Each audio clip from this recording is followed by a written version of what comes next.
வணக்கம். என் பெயர் சரி, பெயர் எதுக்கு? அந்த சம்பவத்தில் நான் தான் கதாநாயகி. இது ஒரு சாதாரண குடும்ப கதை கிடையாது. இது துரோகம், பொய், மிரட்டல், கடைசியில் எதிர்பாராத ஒரு திருப்பம் கொண்ட விசித்திரமான கதை. எல்லாமே அந்த நடுராத்திரியில் தான் ஆரம்பிச்சது. எங்க வீடு அன்னைக்கு ரொம்ப அமைதியா இருந்துச்சு. மணி கிட்டத்தட்ட 12 இருக்கும். எல்லாரும் தூங்கிட்டாங்கன்னு நினைச்சேன். எனக்கு தாகம் எடுத்ததால தண்ணி குடிக்கலான்னு என் ரூம்ல இருந்து மெதுவா வெளியில வந்தேன். ஹால்ல டிம் லைட் எரிஞ்சிட்டு இருந்துச்சு. சோஃபாவுல ஒரு உருவம் படுத்திருந்தது. அது வேற யாரும் இல்ல, என்னோட டாடி. அதாவது என்னோட ஸ்டெப் டாடி. அவர் எங்க அம்மாவோட 2வது கணவர். எங்க அப்பா போனதுக்கு அப்புறம் அம்மா ரொம்ப கஷ்டப்பட்டாங்க. அவங்க வாழ்க்கையில ஒரு துணையா இவர் வந்தப்போ நாங்க எல்லாருமே சந்தோஷப்பட்டோம். அவர் மேல எனக்கு ஒரு தனி மரியாதை இருந்துச்சு.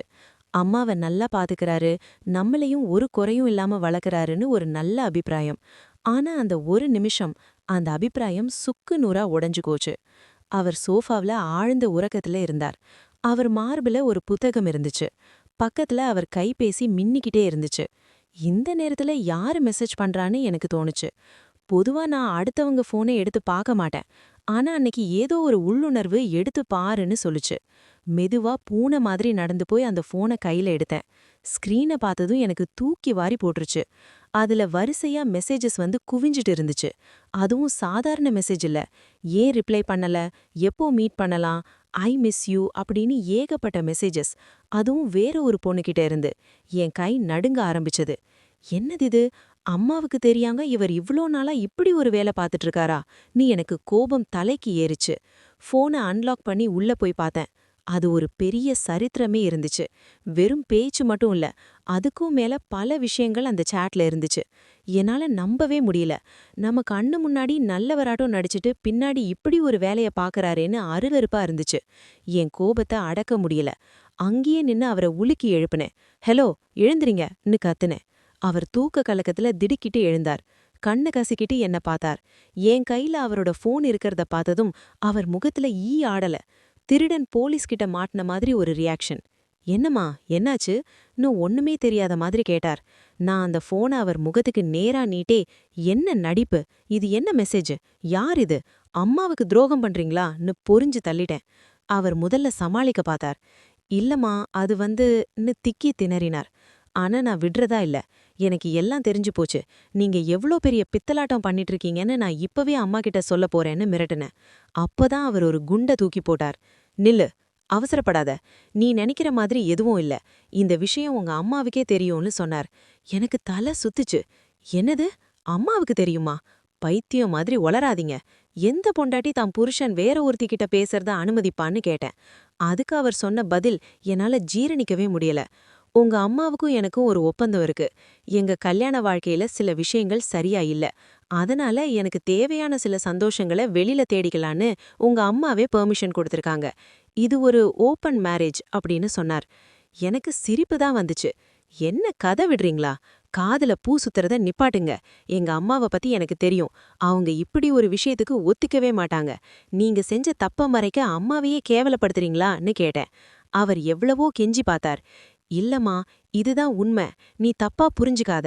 இத நீ அம்மா கிட்ட கேட்டா அவங்க மனசு கஷ்டப்படும். நம்ம குடும்ப நிம்மதி போயிரும்னு சென்டிமெண்டா பேச ஆரம்பிச்சார். ஓ, இப்ப குடும்ப நிம்மதி முக்கியமா போச்சா? இத்தனை நாளா வேற பொண்ணுங்க கூட சுத்தும்போது இந்த நிம்மதி எங்க போச்சுன்னு நான் பதிலடி கொடுத்தேன். இனிமே நீங்க பேசுறதுல அர்த்தமே இல்ல. இந்த போன் என்கிட்டே இருக்கட்டும். விடிஞ்சதும் அம்மா கிட்ட இதை காட்டி நியாயம் கேட்கறேன்னு சொல்லிட்டு அவர் பதில எதிர்பார்க்காம அந்த போனையும் எடுத்துக்கிட்டு வேகமா என் பெட்ரூமுக்கு வந்துட்டேன். கதவை சாத்திட்டு பெட்ல உட்காந்து யோசிச்சேன். நிஜமாவே அம்மாவுக்கு இது தெரிஞ்சிருக்குமா? சான்ஸே இல்ல. இவர் தப்பிக்க ஏதோ பொய் சொல்றார். இவரை சும்மா விடக்கூடாது. நாளைக்கு காலையில ஒரு பெரிய பூகம்பமே வெடிக்க போகுதுன்னு முடிவு பண்ணேன். மணி ஓடிக்கிட்டே இருந்துச்சு. என்னால தூங்க முடியல.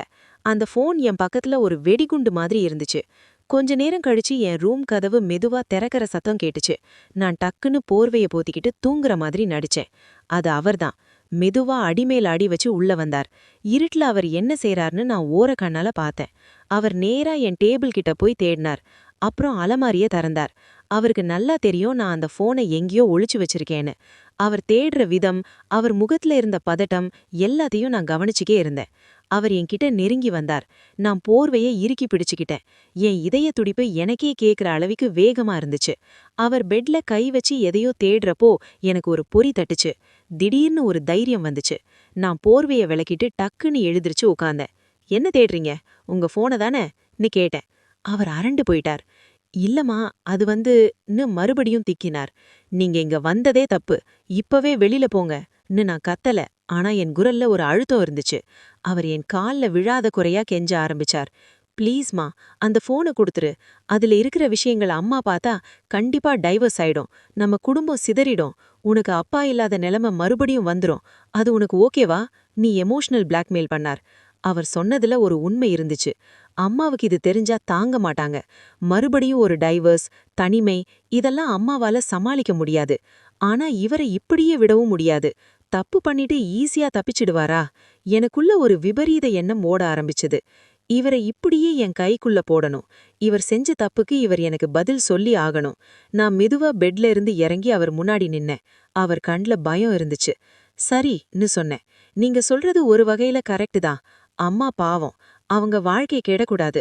ஆனா ஆனா என்னம்மான்னு அவர் ஆர்வமா கேட்டார். நீங்க வெளியில போய் வேற பொண்ணுங்க கிட்ட சந்தோஷத்தை தேடுறது தப்புதானே? அதுக்கு பதிலா ஏன் அந்த சந்தோஷம் வீட்டுக்குள்ளேயே கிடைக்க கூடாதுன்னு ஒரு விடுகதை மாதிரி கேட்டேன். அவருக்கு புரியல. என்ன சொல்றன்னு முழிச்சார். நான் அவரை இன்னும் நெருங்கி அவர் கண்ணை பார்த்து சொன்னேன். உங்க வேற யார்கிட்டயாவது பேசுறது, பழகுறது எல்லாம் எனக்கு பிடிக்கல. அது ரிஸ்க். யாருக்காச்சும் தெரிஞ்சா அசிங்கம். ஆனா அந்த ரகசியம் நமக்குள்ளேயே இருந்தா யாருக்கும் தெரியாதுல்ல? அவர் ஷாக் ஆகி, மா, நீ என்ன பேசுறன்னு உனக்கே தெரியுதா?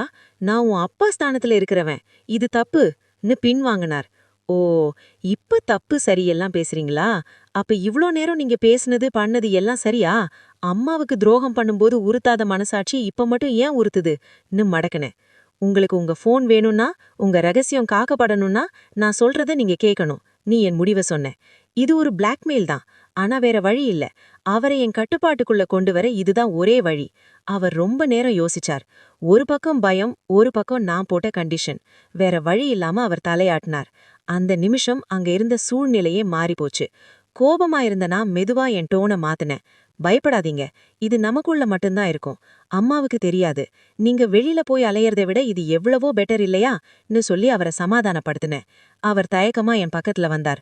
நிஜமாவே இது பரவாயில்லையான்னு கேட்டார். பரவாயில்ல, நம்ம குடும்பத்துக்காக தானே பண்றோம்னு சொல்லி நான் சிரிச்சேன். அந்த சிரிப்புல 1000 அர்த்தம் இருந்துச்சு. அதுக்கப்புறம் நடந்ததை நான் வார்த்தைகளால சொல்ல தேவையில்ல. அந்த அறையில இருந்த நிசப்தம் கலைஞ்சது. அவருக்கும் எனக்கும் இடையில இருந்த அந்த தந்தை மகள்ங்கிற சுவர் உடைஞ்சு போச்சு. அவர் வெளியே தேடின அந்த சந்தோஷம் அன்னைக்கு ராத்திரி அவருக்கு வீட்டுக்குள்ளேயே கிடைச்சது. ஆரம்பத்துல தயக்கமா இருந்தவர் போக போக இதுதான் சரின்னு ஏத்துக்கிட்ட மாதிரி நடந்துக்கிட்டார்.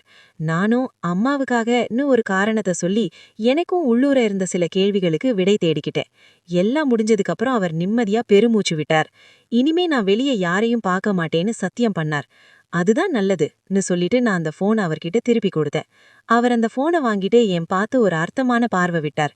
நாங்க 2 பேரும் இப்ப பார்ட்னர்ஸ் அப்படிங்கிற மாதிரி அது இருந்துச்சு. விடியற்கால நேரம். அவர் சத்தம் போடாம மறுபடியும் ஹாலுக்கு போய் படுத்துட்டார். நான் என் போர்வைய போத்திக்கிட்டு படுத்தேன். மனசுக்குள்ள ஒரு விதமான அமைதியும் அதே சமயத்துல ஒரு பதட்டமும் இருந்துச்சு. இது தப்பா சரியான்னு எனக்கு தெரியல. ஆனா ஒண்ணு மட்டும் நிச்சயம். அம்மா சந்தோஷமா இருப்பாங்க. ஏன்னா அவங்களுக்கு இந்த உண்மை ஒருபோதும் தெரியாது. இப்ப எங்க வீட்ல எல்லாமே நார்மலா இருக்கு. வெளியில பார்க்க ஒரு அழகான குடும்பம். ஆனா வீட்டுக்குள்ள, அதுவும் நானும் அவரும் மட்டும் இருக்கும்போது எங்களுக்கெல்லாம் தெரிஞ்ச அந்த ரகசியம் எங்களை இன்னும் நெருக்கமா ஆக்கிடுச்சு. இதுதான் என் கதை. வெளியில சொல்ல முடியாத, ஆனா மனசுக்குள்ள புதைஞ்சு கிடக்கிற ஒரு விசித்திரமான அத்தியாயம்.